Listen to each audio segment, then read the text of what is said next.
bit by like a sales pitch on their part, but what I would tell you is we've been in conversations with Ken Olson and others from Enterprise about this approach for quite some time, vetting it just in general as well as how it might work for us. And so we felt like it had enough merit that it was worth pursuing and bringing to you in study session, given kind of the breadth of the topic, with the intention of then bringing it back to you with the staff recommendation to proceed. So this is kind of more of an educational opportunity than a sales pitch, but it ultimately, I think, will come with a city staff recommendation.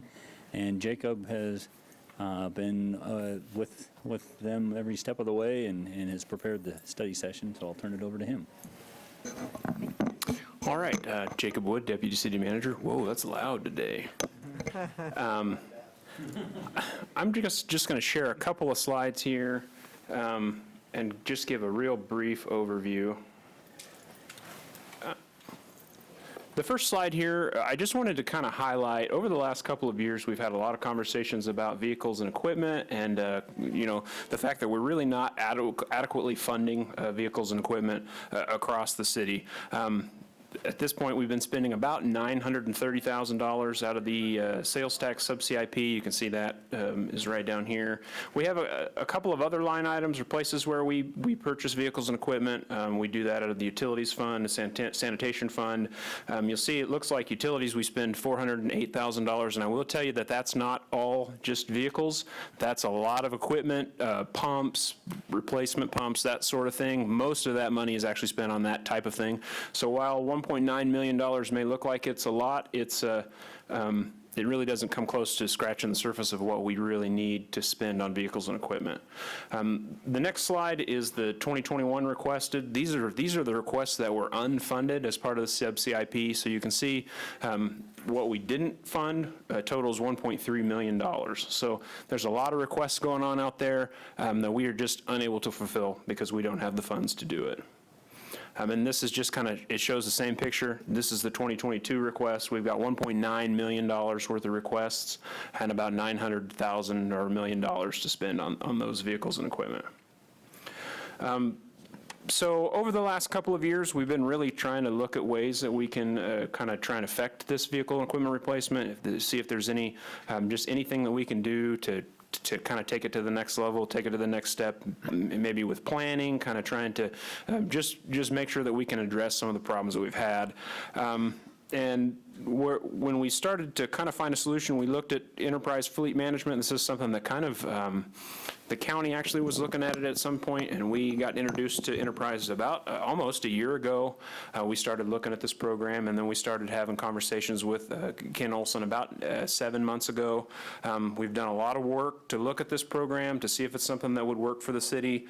We've had this looked at by Jim Teutsch, our Public Works Director, John Dewar, our Fleet Manager. We've had Debbie and I and different department heads. We've kind of all looked at the program to see if it's something that we thought might work. And so we're at the point today where we feel like this could be a solution for the city. And so we've invited Ken Olson to come and just kind of provide an overview of how the program works. And then we'll have a discussion about what the City Commission thinks as we move forward. So Ken Olson is from Enterprise, and he will you can take the mic, and it's all yours. All right, welcome, Mr. Olson. Appreciate you guys having me today. Also wanted to thank the team. We've had as they've mentioned, we've had a lot of conversations up to this point. We've chatted over the past year in regards to this conversation, so really appreciate that. They've done a great job from a due diligence standpoint of analyzing all aspects of the program up to this point. So we see that often, but they've done an extremely good job. Wanted to start today by really just giving an overview of who we are and kind of what we do. And you're probably familiar with Enterprise Holdings, our enterprise rental car company. We are the same company, and really on the fleet management side, what we do is we leverage all of the tools, the resources, the people, and everything that we have from operating the largest fleet in the country, operate a couple million vehicles and all of our fleet vehicles. And we help entities like yourself with small to medium-sized fleets.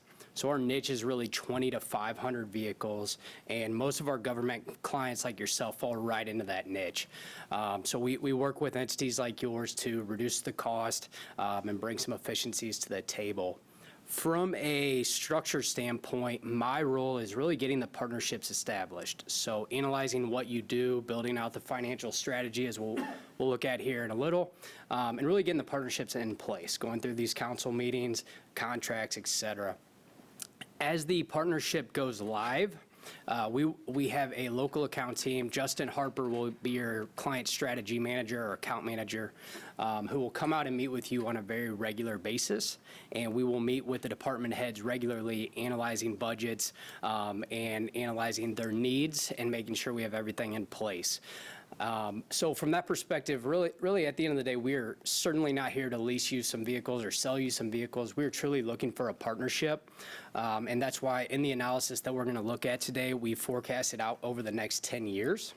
And we are extremely customer service based and relationship based.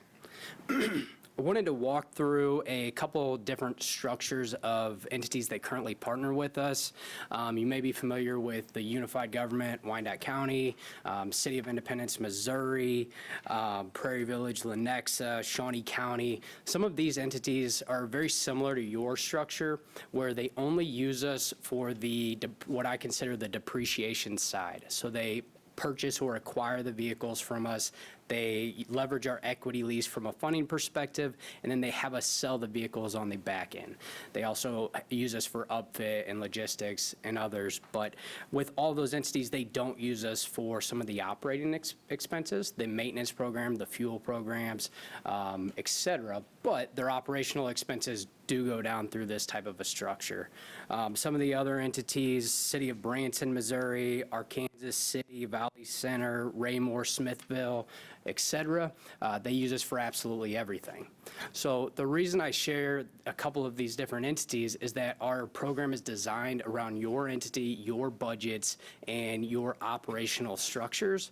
And it certainly can grow organically as things change, right? In our last committee meeting that we had, we talked a little about electric vehicles and the police being on a little different structure than some of the other vehicles. So a lot of flexibility in this program, and it's very customizable, and it certainly grows as the partnership develops over the years. Another situation that I wanted to explain, we've implemented a structure where a lot of our entities are leveraging a one-year model. So they only operate the vehicle for 1 year, right? Which in most cases, that's certainly not the case with a lot of our government clients. And I like to explain this model because it really paints a picture of how the program can work. So if we take a standard F-250 that we have outside, more than likely, you all as a government entity buy that vehicle extremely well, right? Leveraging your government incentives. So where you or I would pay $45,000 approximately, you as a government entity buy that truck for $30,000. We fund it through our equity lease model for 12 months at a very low depreciation rate, down to around $25,000. And then we'll sell it for you on your behalf for an estimated $35,000. So from a budget perspective, we're keeping your budget as low as possible, only paying for the portion that we're going to use, and then leveraging Enterprise's resale abilities, as we sell a couple million vehicles every year, to sell that vehicle on your behalf after 1 year. Some of our entities through that structure are actually having a $0 budget for that given vehicle. Right? We sell a vehicle on the front end, leverage that money to pay for that next 12 months, sell that vehicle after 12 months, return the equity back to the city. That structure is not going to be applied for all the vehicles in the fleet. The police will certainly be on a longer structure due to the aftermarket equipment, due to their mileage patterns, et cetera, but it will work for a lot of the parks, public works, et cetera. Every vehicle will have its own structure, own mileage pattern, and that's where the relationship comes in. We will analyze it right off the bat with the data that we have, and then we will continuously analyze it as the partnership grows. Any questions from that perspective with what I've covered so far? Okay. Jacob, if you'd pull up that fleet profile sheet.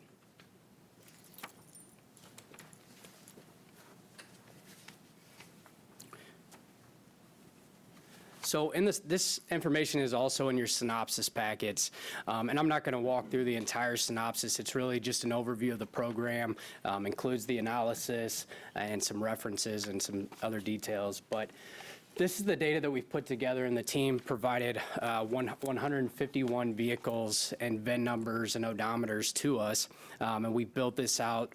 There's another worksheet that we will work with in the future that gets a little bit more into the weeds, but really just wanted to paint a high-level picture of what we're operating currently today. So on this fleet profile worksheet, you can see the different vehicle classes. There's 151 vehicles that we're analyzing. We're right at 10 years of age for our average age of vehicle. We're right under 10,000 miles per year from an average basis. Some of your public works vehicles are going to have 4,000 or 5,000. Police are a little bit higher, but on average, you're right in line with most of our government clients at 10,000 miles. If you look in the top right-hand corner, the replacement criteria there, we've implemented a structure for over the next 5 years with this criteria to implement the program. So, for example, in year one, you can see there's 76 vehicles that are over 10 years of age or over 100,000 miles. So forth over the next 5 years. We've analyzed 10 vehicles that are underutilized, and in our last committee meeting, we had some discussions where there might be more than that, right? And there's certainly going to be some growth over the years as well. So this is just a very high-level model at this point, and through the relationship, that will certainly change and grow over the years. I really like to point out the bottom section there.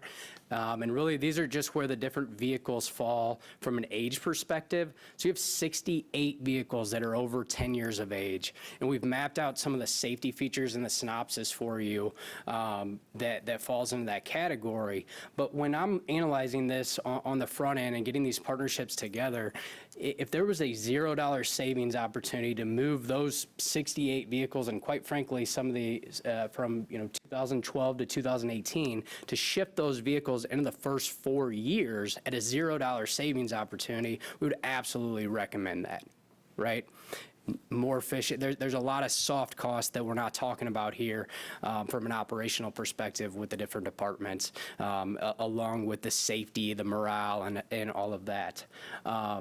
And as we can see in the next analysis, there's going to be a savings opportunity. And in your case, there's a significant savings opportunity to implement this structure. Any questions on any of the numbers on this document here? We take this criteria and the implementation structure, and we analyze that in the next fleet analysis here. And really, the top section there is the different assumptions that are going into the modeling. Taking those 151 vehicles down to the 141 vehicles. We've got your current maintenance cost in there, and then the proposed enterprise maintenance cost. We have the fuel cost from your current fleet, as well as the new vehicles. And one thing to highlight on this analysis is we try to be extremely conservative, and we've also redesigned this model a few times with your team to make sure that it's your numbers and that we are being very, very conservative. And typically we beat these analysis. For example, if the price of fuel rises to $3 per gallon instead of $2 per gallon, there's going to be a larger savings opportunity by the more fuel-efficient vehicles. Over the next 10 years, we're confident that there's going to be a greater savings opportunity than 20% that we have implemented in this. If you think about electric vehicles, hybrid vehicles, and some of those types of vehicles that are coming into play, there's certainly going to be a greater savings opportunity than simply 20%. Same with your maintenance expenses. We've got your police in this. We've got some of your more medium-duty chassis-style vehicles. Through the structure that we're implementing and the lower amount of years that we're implementing, our maintenance costs are going to be lower than this as well. So try to be extremely conservative. To walk you through the numbers here really quick, the average line there, the yellow or orange bar, is trying to show what we are currently doing today from a city perspective. So you can see we have 151 vehicles that we own. We have no vehicles leased through enterprise. We purchase all of our vehicles today For the 9 vehicles, that comes out to $382,000 approximately. And that's just from a historical perspective, right? You're going to have years where it's much higher than this and years where it's lower than this as well. But historically, on average, that's your cost. There's no lease expense yet. The equity from those 9 vehicles that you're selling every year, your oldest 9 vehicles on average is bringing something, right? These are 20-year-old vehicles, not bringing a ton, but it's bringing something back we're showing in this model. Your maintenance cost there, your fuel expenses, and if we add all those columns together, your current fleet budget today on average is the $851,000. So as we implement this enterprise model, and we get going in year 1, or 2021 there, we've decreased the size of the fleet to 141 vehicles. We now have 76 vehicles that we're acquiring from Enterprise based upon that replacement criteria that you saw on the last page. There is still the 65 vehicles that is currently city-owned vehicles. We now have 76 on lease. Your purchase cost goes away there as we're not paying cash for the vehicles in this model. We now have a lease expense from Enterprise for those 76 vehicles. The equity, we're selling those 76 vehicles on your behalf day one, essentially, in this model is what we're analyzing. And we're getting that equity out of that fleet. We're leasing the vehicles for 12 months here in this case, and then the equity leased for some of those vehicles as we sell them after 12 months is coming back in the equity lease column. Your maintenance cost starts to go down because we have a segment of the maintenance on the enterprise model and a segment on your current city model. Your fuel starts to go down as we implement the more fuel efficient vehicles, and then we get our fleet budget for year 1. If we take your average current fleet budget and we subtract the year 1 budget from Enterprise, our net cash column is the savings or the cost opportunity there for that given year. So if we add that net cash column together for over the next 10 years, there's over a $2 million savings opportunity by implementing this type of structure. There's a ton of numbers on that document. I walked through it very quick. We've had a lot of conversations together, building this model and analyzing this model. So I don't expect you to fully understand everything, but I want to make sure, really at the end of the day here, from a high-level perspective, what we are trying to show is that we're going from a 16-year cycle to a 3-year cycle, and there's absolutely a savings opportunity. Few observations I would throw in.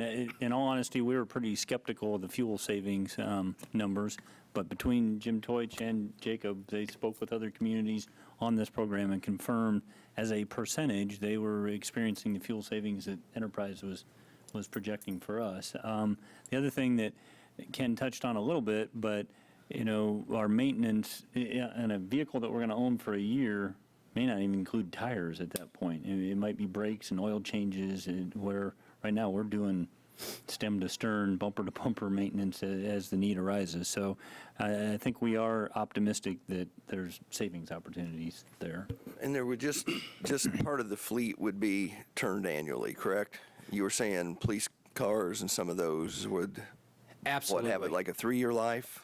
Yes, and in this model, we have everything 12, 24, 36, 48, all the way up to 60 months. So you can imagine a dump truck or utility bed, 350, 450, 550, will certainly be ran longer.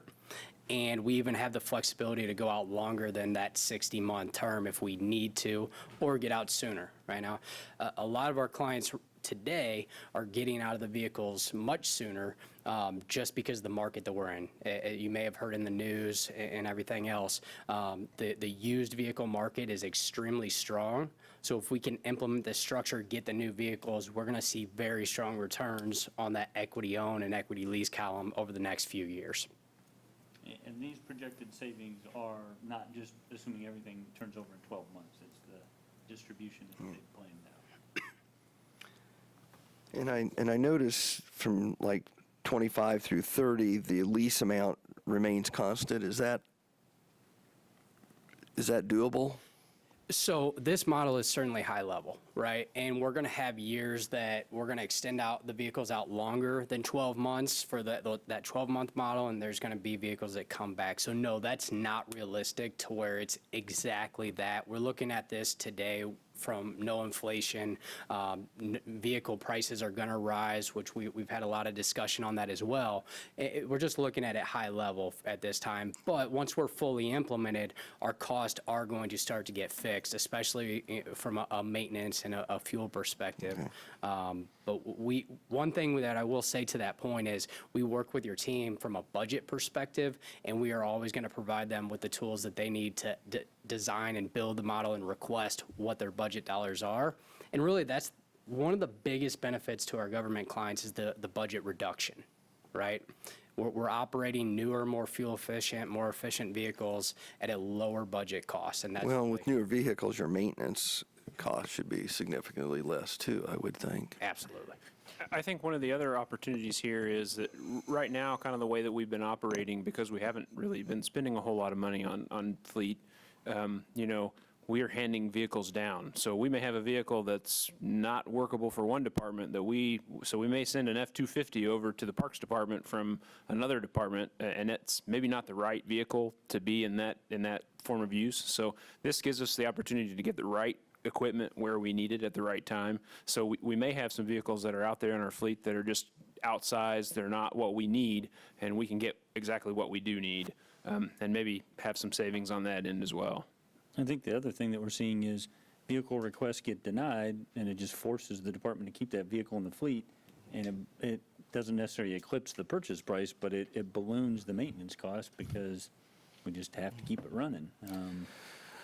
So in this case, the departments wouldn't really request we would basically set up a schedule, and they would know what that schedule is, whether as we're rolling There will be vehicles. conversations with the departments about what do they use the vehicle for, both in terms of function as well as frequency and those type of things. And then there'd be a joint decision about what's the right vehicle for that purpose. But yes, I view this as fleet management consulting services to help us manage that fleet proactively rather than reactively.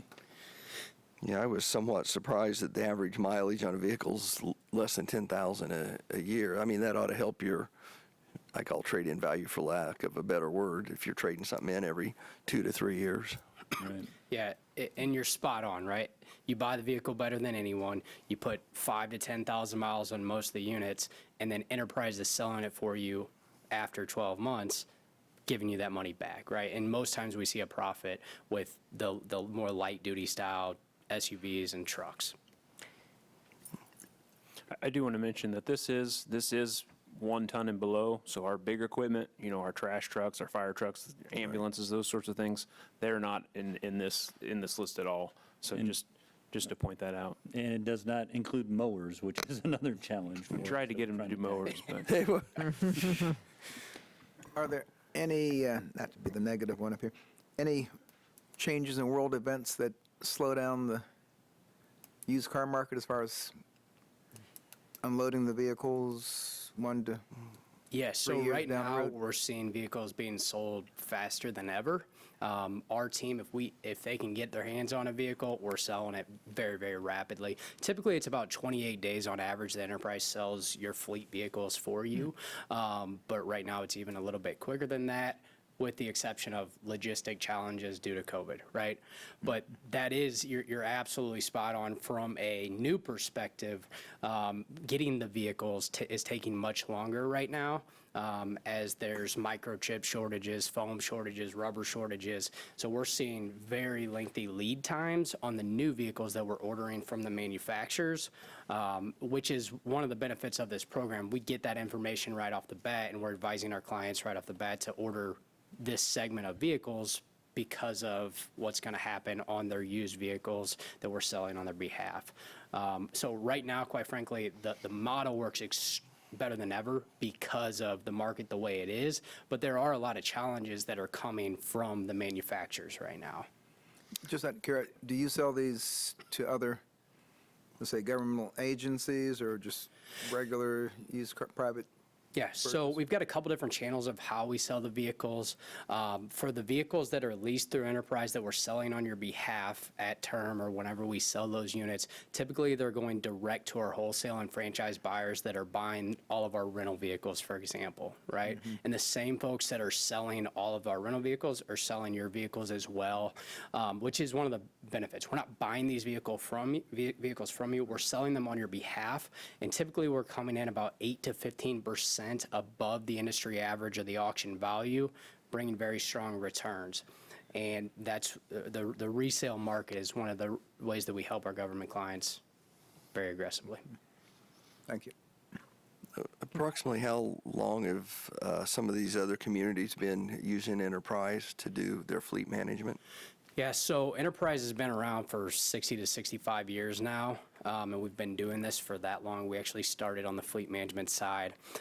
We jumped into the government. We've been doing work with government agencies for many years, but really about 5 to 10 years ago, we started working with the emergency response vehicles, and that has escalated this program throughout the country extremely aggressively on the government space, and it's by far our fastest growing sector. Lenexa has been with us for almost 10 years, I want to say. Raytown School District, 10 years plus. So a lot of those agencies have been around there. Before 10 years, our Kansas City office was fairly light in the government space, but we've grown very, very rapidly over the past 5 to 10 years. Ken may be planning to get to this point later, but they also provide assistance in terms of what he calls upfitting with equipment. You might touch on that. Yeah, absolutely. So we've got a couple different channels of how we get the vehicles upfitted, especially for your police vehicles and whatnot. A lot of the units will go through a ship-through process. So we'll order the vehicle direct from the manufacturer. It will go through a vendor's location and then get delivered here locally to one of the local dealers ready to go, right? If that is not the case or we want to use a different vendor, the vehicle will get delivered. Our team or that vendor will have that vehicle. It will get delivered to a local dealer, and then it will get transferred to a upfitter. We can capitalize that cost into the lease, or we can bill that out to you. But Enterprise is handling the logistics, the payment process, and making it as efficient on for your team as possible. So snowplows were a big concern in terms of just kind of turning vehicles over and getting them outfitted on a regular basis, but they've been through that before in terms of leaving certain equipment on the vehicle and retaining some and getting it remounted, as well as city logos and decals.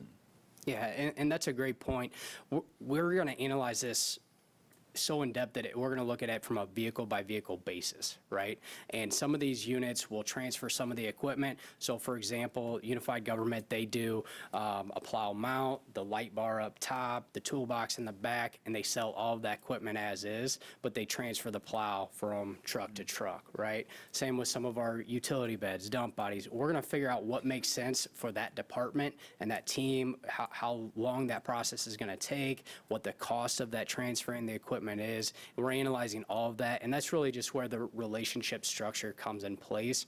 We have a massive amount of people at our corporate office that's all they do. We have teams for license and titling, logistics, aftermarket, resale, absolutely everything that you can think of. But here locally, we're going to bring that to their tables and really connect the dots on your behalf. I've got a couple questions. I don't know if they're for staff or not, but I see that the fleet budget in some years is significantly below what we've traditionally budgeted, but there are like 3 or 4 years where it's significantly above what we've budgeted. So what is what's the funding source when we have a year that's going to be like, $950,000 as opposed to, 8 something? I mean, I guess we know about it far enough in advance. How would you anticipate?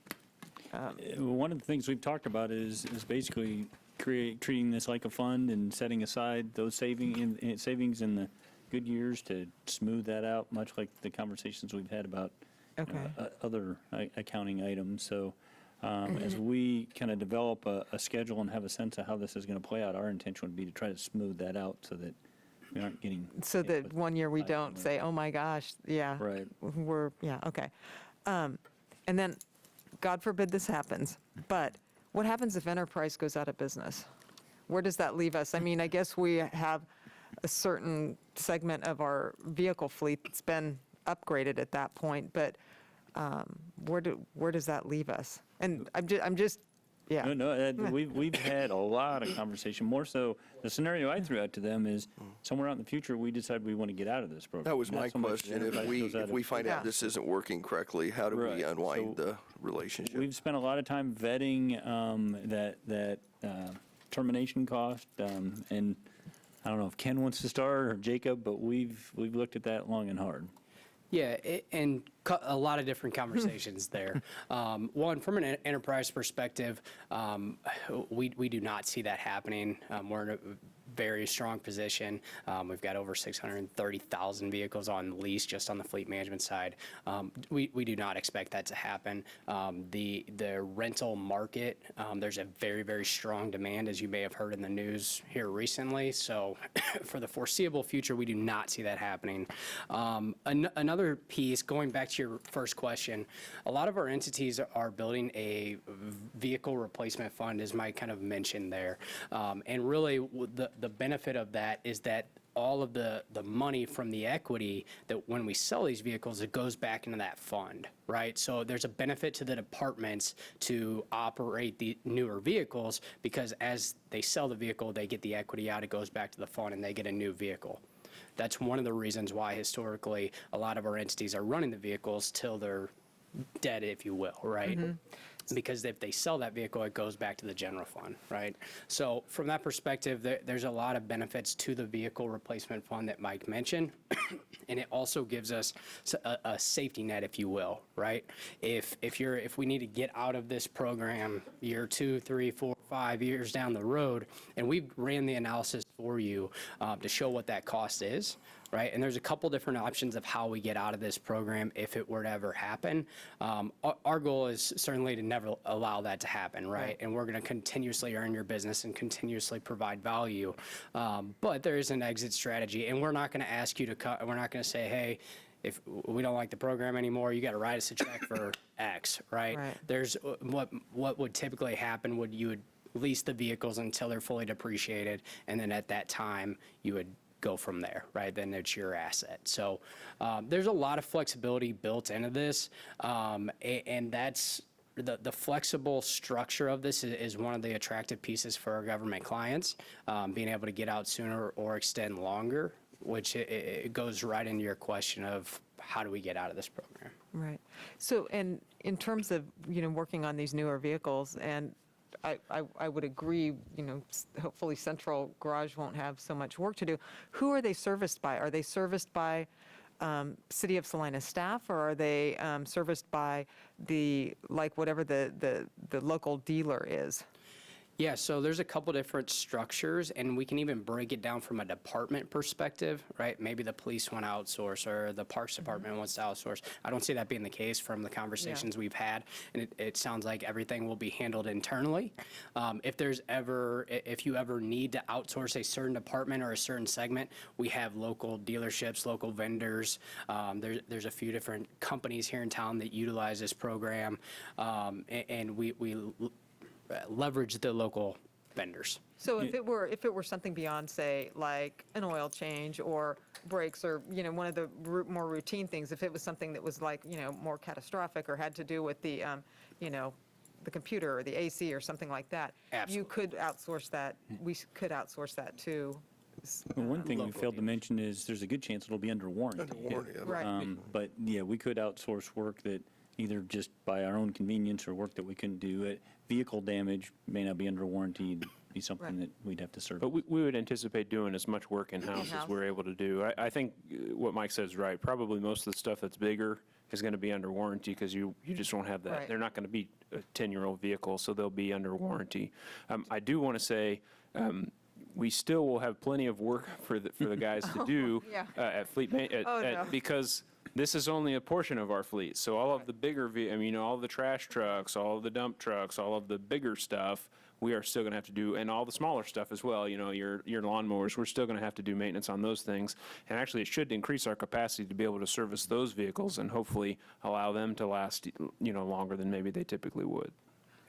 What kind of warranties are we looking at? Is that something that just varies from product to product or manufacturer to manufacturer? Or is it something that Enterprise does? Yeah, so all of the manufacturer warranties get passed through to you. So if it's a Ford pickup, a Ram pickup, a Chevy pickup, whatever it be, that all gets passed through to you. We do have a full maintenance program where Enterprise essentially is fixing your costs, and we cover no matter what happens. But in this case, we're not talking about that maintenance program, as everything's going to be done internally. Thank you. That's all I've got. I do want to mention one other thing that I don't think that we hit on. Our intent, at least the staff's intent, is if we move forward with this plan, we don't plan to have any kind of standardization. So our plan would be to sit down with Enterprise and say, okay, this year F-150s make the most sense for the city of Salina. We're buying F-150s, and if in 2 years it's GMC 1500 or whatever, we will plan to go with whatever we think will give us the biggest bang for the buck. So, a lot of communities seem to, we're going to buy Ford and that's it. We won't be that way. You may see Fords, you may see Chevys, GMC. You're going to see whatever is going to give us the most bang for the buck. Outside of police vehicles, we probably will stick with the same police vehicles, the Interceptor, the Ford Interceptor models, and so we will standardize those a little bit, but it makes more sense to do that because of the equipment and how you can transfer that from vehicle to vehicle. So I think that's the only thing. Oh, and To build on that, I'm sorry, go ahead. that just brought up one other question. If we're going to be turning these vehicles faster, obviously they're going to need to be marked. Is that a relatively inexpensive thing where you just do like a vinyl wrap or something, or a vinyl decal, or what? Yeah, what is that? we'll still decal the vehicles. Yeah. Probably pretty similar to what we do now. Right Right. now, it's just a pretty small sticker on the door. We'll do the same. Okay, thing. but that's not a big expense in terms of, okay. One thing that came up in passing, as we talk to departments, if it needs an alternator to run a piece of equipment, that's a customized item. If it needs towing capacity, that type of thing. But, it may be that Enterprise recommends that there's options to get added for resale value. So we may, rather than a bare bones vehicle, it may have power windows and other features just in anticipation of maximizing the resale value on the back end. Yeah, and that's one of the benefits of Enterprise is we're certainly not married to a manufacturer. We're going to analyze it, we're going to lay the numbers out, lay the data out, and then your team makes the decision, right? And that's year after year, we're going to analyze the incentives, we're going to analyze the resale, et cetera. Thank you. So I'm going to throw Jacob a curve, I think, but one of the other things we looked at is how we go through this selection process. If we want to go forward with Enterprise, are there other vendors out there? How can we basically demonstrate to you as the governing body that there's been some type of competitive process? And I think we've got that addressed as well. Yeah, we do. So the purchasing policy allows us to go with the state bid, and the state bid is through a company called Sourcewell. And Sourcewell, basically, they do a competitive process for fleet management. There's probably 7 or 8 companies that responded to that bid, and Enterprise was the one that came to the top of the list on that. So they have gone through a competitive process that does meet the intent of our purchasing policy, so we can move forward with selecting Enterprise without sending our own RFP out or anything like that. Well, and obviously having like a 10-year relationship with Lenexa indicates that they're pretty satisfied with your services. Have we called to And some we of certainly the- have. We've done the reference checks. Jim's called several places. I actually talked to Lenexa. Every place that we've talked to has said that they are happy with the program, they're happy with the communication that they have with Enterprise, and they have all to a T said that if they had it to do again, they would do it again. So very good references. And we called, actually, I think the police chief called somebody after we had called everybody just because he wanted somebody that specifically dealt with police vehicles, and he kind of got the same glowing review that everybody else got. So we were very satisfied with the conversations that we had. Everything that Ken has told us for those places, as far as fuel savings, maintenance, has been seems to be the truth. So, What a glowing yeah, I mean, it's real. So, Mayor, your prior question about kind of that exit strategy and cost is one that we spent a lot of time on. And in fact, we tasked them, they made a 1-year analysis and then they did an extended analysis. And that the number changes over time depending on the status of the fleet. And as Ken said, you can kind of ride out those leases, but you then have to be able to make the lease payments and Right. replace vehicles at full price. And so there would be a cost bump there. Or, and the other thing that we asked them to quantify was just full buyout cost at any given year if we just say we're done. And, at its peak, it looked like about $2 million. And we're talking about. And that's spending- in the first 2 years. Right. It's pretty high, and then it starts to go down pretty quickly. So we're talking about approximately $1 million a year right now. If we, somewhere out in the future said, we want to make a change, we would have to find a way to free up the funds to make the transition, but it didn't seem insurmountable. One quick question, Ken. Have you had anyone that has left your fleet management program, and if so, why? Not since I've been here in the government space. I've been here 6 years. Okay. Yeah. I'm speculating a little bit, but I think a larger organization may take on fleet management itself. And we've, in fact, I got to give John Dewar credit. His reaction was, I can do this. I'll do this for you. And it's just, I don't know how much time it would take a staff person to be monitoring all those vehicles and making all the arrangements for purchase and resale and those type of things. That, I don't know that we would ever grow large enough to say that we could do this level of management in-house, but that seems like a possible scenario to me. Anyone else? All right. Anything else from staff? Yeah, I don't think there's any additional information, but if the commission, feels comfortable, if this is a program that we might be interested in, we will prep it for an actual meeting and go through the process of entering an agreement with Enterprise. There will be some initial costs on the front end to kind of get things going. We think that we can handle those or cover those costs with the money from the sales tax fund that wasn't spent during the COVID 2020 timeframe. We kind of put everything on hold, so that kind of helps us to have a little bit of cash on the front end that we can help get into these lease payments. But if there's consensus among the commission, we'll bring this back as an action item here in the next couple of weeks. We'd really like to get going on it because of the cycles for the new vehicles are starting to come up, and we want to get on the list. How many years, just off the top of your head, how many years would be gained on the CIP, our usual way of purchasing, to where we really want to? Well, in the current model, I don't think we'll ever be where we really want No, I think to, frankly. Yeah, I think Enterprise's projections was 16 years or 17 years before we ever got to the point where we would replace our entire fleet. So I think that's probably pretty close. And that's just based on the current acquisition rates. Right.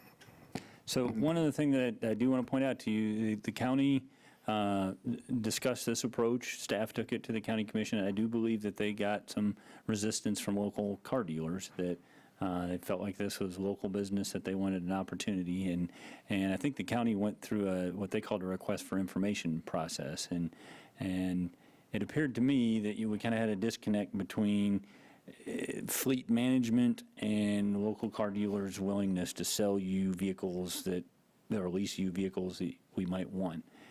To me, it's more about the expertise that comes in the fleet management side of things than just leasing versus purchasing vehicles. But just wanted to forewarn you that I think the local dealership community's already had this conversation once, and there has been some resistance.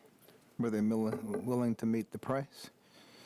Well, You don't have to answer. right. that. And not having been right in the middle of that whole process, I'd probably not informed well enough to say. But I do think, from what I saw, it looked like you had Enterprise and other vendors that specialize in this responding on a fleet management approach, and then local dealerships responding on a submit us your specs, vehicle, and we'd be right. happy to lease you a vehicle. And if we don't go through a program like this, we're going to be in the same situation where we're getting Every 6 year. to 9 vehicles a year. So we're, Yeah. whereas this turns over the entire fleet, and there's nobody out there that can offer that Right. locally. And I will add there, when we deliver these 76 vehicles, if you will, for the first year, those dealerships in town, whether it's GM, Ford, Chrysler, if you will, they get a courtesy delivery fee. So we try to keep them in the loop as much as possible. Same from a maintenance perspective, the warranty work, our maintenance programs do leverage the local folks as well. So we try to keep them in the loop as much as possible. And we will be delivering these vehicles to them. They still get to get that fee and deliver the vehicles, et cetera. So we do know that's important. And it's from as Jacob mentioned, if we're acquiring 6 vehicles this year with 2 different dealerships, but now there's 76 vehicles being delivered to those 2 different dealerships. Typically, there's more cost advantage to that dealership to go through this structure anyways, right? And with the current model that we have and having that 1-year model, 2-year model in there, there's always going to be vehicles going through those dealerships consistently. So we try to keep the local folks involved as much as possible consistently. So is there consensus on the commission that we should proceed with this? I agree. Yep. Yeah, same here, so. Yep. Thank you very much, Mr. Olson. Absolutely. Appreciate all the work that you've put in on this. Absolutely. Thank you all so much for having me. Thank you.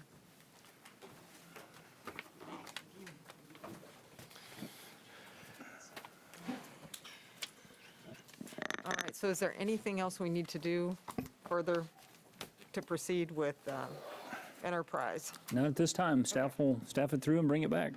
All right, thank you very much. Well, we will reconvene at 4:00.